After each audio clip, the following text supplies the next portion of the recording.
Good afternoon everybody. आज हम अपने इस मैथ की क्लास में 11th क्लास के परम्यूटेशंस कम्बिनेशंस के बारे में कुछ और ऐसे क्वेश्चंस के बारे में डिस्कस करेंगे जो पेपर के अकॉर्डिंग एग्ज़ाम के लिहाज से देखें तो काफ़ी इंपॉर्टेंट हो सकते हैं। तो देखिए, परम्यूटेशन कम्बिनेशन की हम बात कर रहे हैं। तो फर्स्ट क्वेश्चन में मिला है 5 बॉयज एंड 3 गर्ल्स। हमें 5 बॉयज और 3 गर्ल्स को अरेंज करना है।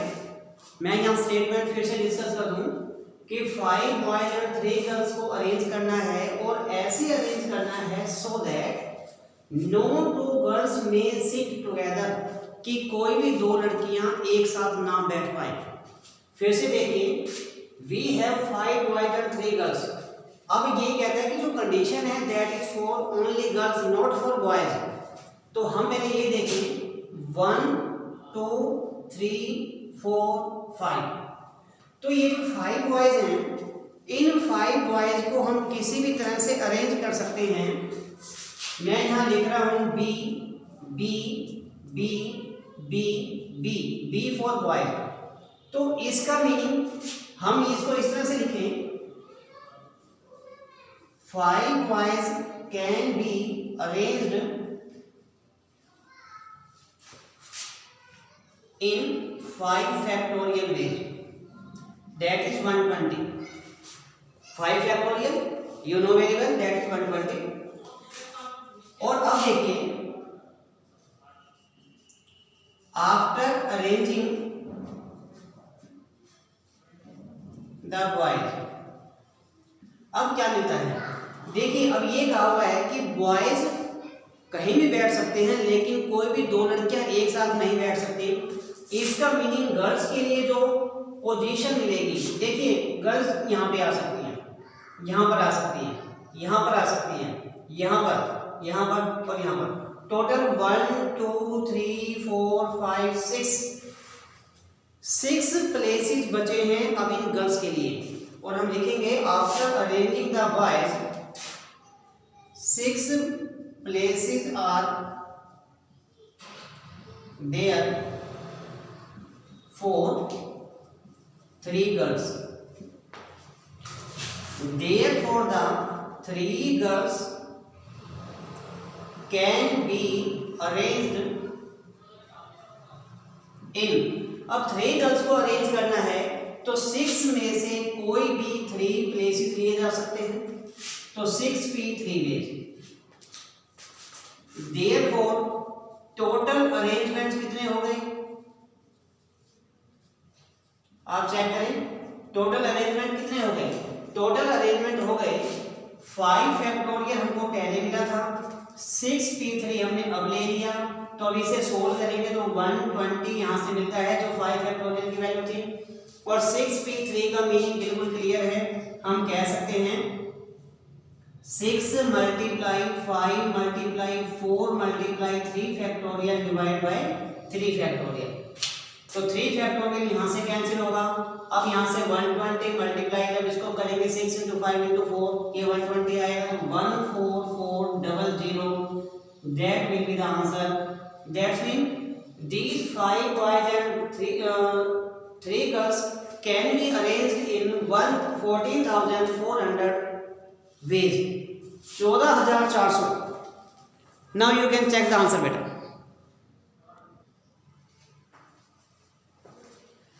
Now the second question is 9 papers हमें अरेंज करने हैं so that the best and the worst never come together. हमें 9 पेपर्स को अरेंज करना है, लेकिन ऐसे करना है कि जो सबसे अच्छा और जो सबसे खराब पेपर होगा वो कभी भी एक साथ ना आए।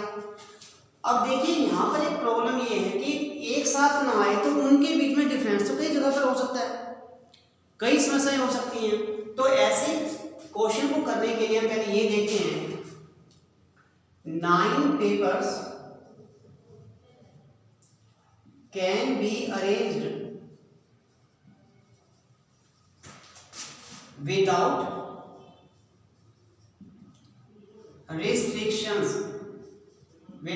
restrictions बिना किसी रुकावट के, बिना किसी बाधा के अगर हमें 9 पेपर्स को बिना किसी फाउंडेशन के अरेंज करना है, can be arranged in 9 factorial veg. और अब देखिए जब इनको हमने कर लिया है, 9 पेपर्स को हमने 9 फैक्टोरियल वेज में अरेंज कर लिया, तो उसके बाद हमें मिलता क्या है। अब हम देखते हैं, let the two particular papers are together। हम ये मान लेते हैं कि दोनों पेपर्स को एक साथ रख दिया गया। देन 1 2 3 4 5 6 7, और जो एक साथ रखा गया बेस्ट एंड द वर्स्ट, जो सबसे खराब पेपर था और जो सबसे अच्छा पेपर था, उनको हमने एक साथ रख दिया।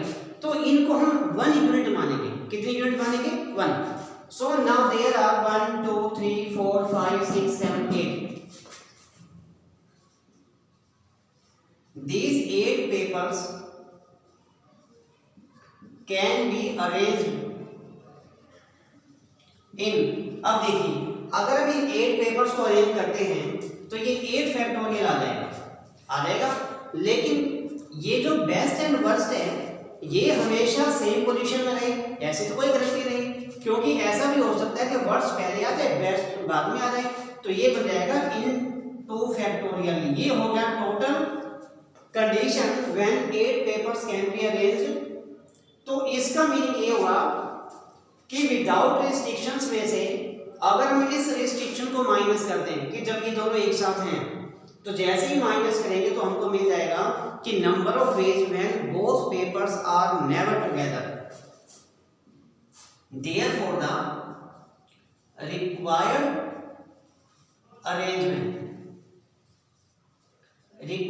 अरेंजमेंट्स में हम क्या करेंगे कि जो 9 फैक्टोरियल था उसमें से माइनस करेंगे 8 फैक्टोरियल मल्टीप्लाई बाय 2 फैक्टोरियल, और इसे हम लिख सकते हैं 8 फैक्टोरियल मल्टीप्लाई 9, और यहां मिलता है 8 factorial multiply by 2,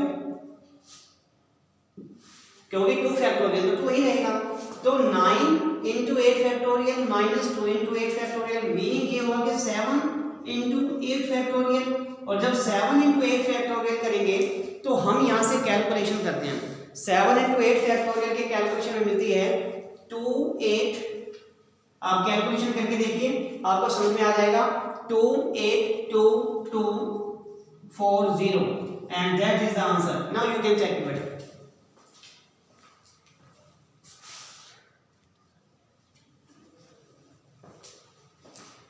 now the next question देखिए बेटा, this is the third question. और देखिए क्वेश्चन बड़ा सिंपल है, बड़ा ही आसान। यहाँ लिखा है कि डिजिट्स मिलते हैं 3 4 5 8, ओनली 4 डिजिट मिलते हैं। अब कहता है कि इन डिजिट्स को यूज करके हम कितने नंबर्स बना सकते हैं। 4 डिजिट वाले ही नंबर चाहिए, 4 डिजिट वाले। तो इसका मीनिंग ये है कि 4 डिजिट वाले नंबर जब चाहिए, और ये भी लिखा है साथ में कि हमें यहाँ कुछ रिपीट नहीं करना। मतलब ये है कि कोई भी नंबर दोबारा से नहीं आ सकता, कोई भी डिजिट दोबारा नहीं आ सकता। तो हम लिखेंगे नो डिजिट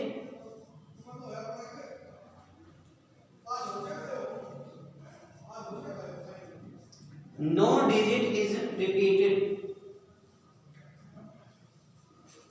therefore। अब देखिए बेटा अगर कोई भी डिजिट रिपीट नहीं होता तो हम सिंपली कह सकते हैं कि 4 डिजिट हैं, 4 ही प्लेसेस हैं, 1 2 3 4। तो 1 2 3 4 ये जो 4 प्लेसेस हैं इनके लिए डिजिट भी तो 4 ही हैं। तो हम कह सकते हैं therefore the numbers equal to, simply we can write 4 factorial, यानी कि 4 into 3 into 2 into 1 that is 24। तो ये आंसर हुआ फर्स्ट पार्ट। अब सेकंड पार्ट ये लिखा है कि हमें जो नंबर बनाने हैं वो इस प्रकार से बनाने हैं कि वो 2 से डिवाइड हो जाए। तो 2 से डिवाइड होने के लिए आप देखिए बेटा, the number is divided by 2। अगर 2 से डिवाइड होगा तो 1 2 3 4, हमें जो 4 डिजिट मिले हैं, 4 प्लेसेस मिले हैं, तो जो वंस डिजिट है यहाँ पर केवल वो डिजिट आ सकता है जो 2 से डिवाइड होगा। 2 से डिवाइड होने वाला है 4 या 8, हम लिख सकते हैं 4 और 8, मतलब हम इस प्लेस पर या तो 4 ले सकते हैं या 8 ले सकते हैं। इसका मीनिंग है इस प्लेस को हम फिल कर सकते हैं 2 वेज में, 2 वेज में। मैं इसके वेज यहाँ बता रहा हूँ नीचे, 2 वेज में। अब इनमें से कोई एक डिजिट हमें मिल जाएगा। एक डिजिट यहाँ पर आने के बाद फिर हमें कितने मिलेंगे, टोटल 4 में से 1 डिजिट यहाँ पर आएगा, 3 डिजिट मिलेंगे। तो इस प्लेस को हम 3 वेज में फिल कर सकते हैं, क्योंकि रिपीट नहीं होना, तो इसे 2 वेज में फिल कर सकते हैं और इसे 1 में कर सकते हैं। तो अगर हम इसकी मल्टीप्लाई करें तो क्या मिलेगा, देयरफॉर द नंबर्स कितने मिल जाएंगे। आप देखिए बड़ा आसान सा पॉइंट हो गया, 2 × 3 × 2 और कितना होगा 12, तो 12 को नंबर्स बन सकते हैं। एंड नाउ थर्ड पॉइंट में लिखा है the number is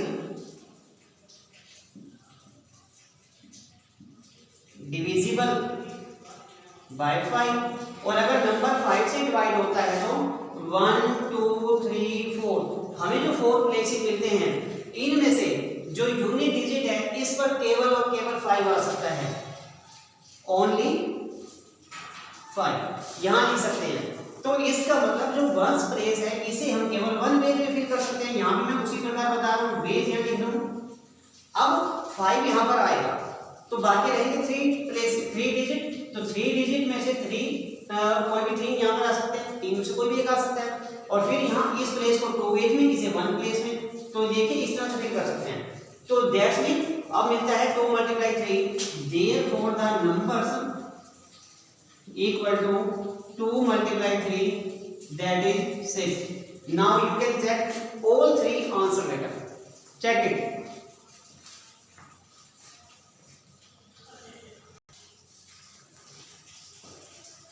Now this is question number 4.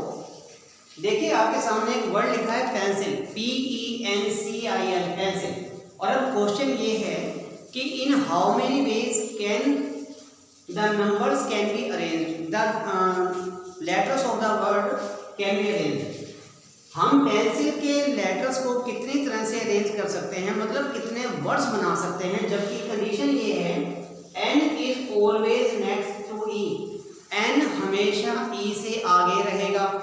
अब n हमेशा e से आगे रहेगा तो आप देखिए यहाँ पर भी n e से आगे है, तो हम इसे यूं लिख सकते हैं P C I L, यहाँ लिखा। अब ये E और N को हम इस प्रकार से सिंगल यूनिट, क्योंकि यहाँ पर तो इसे फिक्स कर दिया गया ना कि N तो हमेशा E से आगे रहेगा, इसका मतलब ये हुआ कि N तो आगे रहना है E से, दैट्स मीन कि ये कंडीशन बिल्कुल फिक्स कर दिया, हम इसमें 1% भी चेंज नहीं कर सकते। तो आप देखिए बेटा कि यहाँ पर टोटल 1 2 3 4, इसको सिंगल यूनिट मानते हैं तो ये 5 लेटर्स हो गए। हम लिखेंगे यहाँ these 5 letters can be arranged in how many ways you can see 1 2 3 4 5 factorial veg, और 5 फैक्टोरियल वेज का क्या मीनिंग हो जाएगा 120। तो इस पॉइंट का हमें ये आंसर मिलता है। आप देख सकते हो कि जो फर्स्ट पार्ट है ये कितना आसान था, केवल ये देखना है कि n is always next to e, तो n हमेशा e से आगे रहेगा। आगे रहेगा मतलब बिल्कुल साथ में रहेगा। तो ये 5 लेटर्स हम इस तरह से अरेंज कर सकते हैं 120 वेज में। अब नेक्स्ट देखिए बेटा, इसी में ही सेकंड पार्ट ये लिखा है n and e are always together। ये हमेशा एक साथ रहेंगे। हमेशा एक साथ रहने का मीनिंग है कि E और N साथ रहेंगे, ये बात तो है, लेकिन ऐसा भी तो हो सकता है कि N आगे आ जाए E उधर चला जाए, तो N और E अपने अपने प्लेसेस बदल सकते हैं। जब N और E अपने अपने प्लेसेस बदल देंगे तो देखिए ये ऊपर वाली लाइन तो सेम रहेगी, तो हम लिखेंगे यहाँ सेकंड पॉइंट में 5 लेटर्स अभी भी हैं 1 2 3 4 5 लेटर्स can be arranged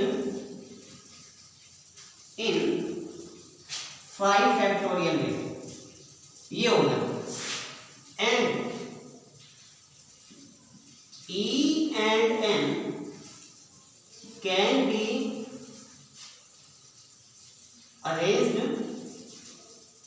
अब ये देखिए E और N को कितने तरह से अरेंज कर सकते हैं? टू वे से कर सकते हैं। Therefore टोटल अरेंजमेंट्स कितने हो गए? टोटल जो अरेंजमेंट होंगे वो होंगे 5 फैक्टोरियल मल्टीप्लाई बाय 2, यानी कि 120 मल्टीप्लाई बाय 2 दैट इज 240। तो ये हो जाएगा हमारे पास इस क्वेश्चन का आंसर। आप देख सकते हो कि हमने जितने भी क्वेश्चंस किए वो काफ़ी इंपॉर्टेंट क्वेश्चन और काफ़ी आसान भी हैं। इनमें से किसी क्वेश्चन में कोई ऐसी समस्या नहीं आती है। अब समस्या सिर्फ ये है कि हम प्रैक्टिस कितनी करते हैं। थोड़ी सी प्रैक्टिस कीजिए और आपको लगेगा कि ये वाला टॉपिक बिल्कुल भी मुश्किल नहीं है। तो अगर आपको ये वीडियो पसंद आती है तो सब्सक्राइब जरूर कीजिए और लाइक कीजिए। Thank you.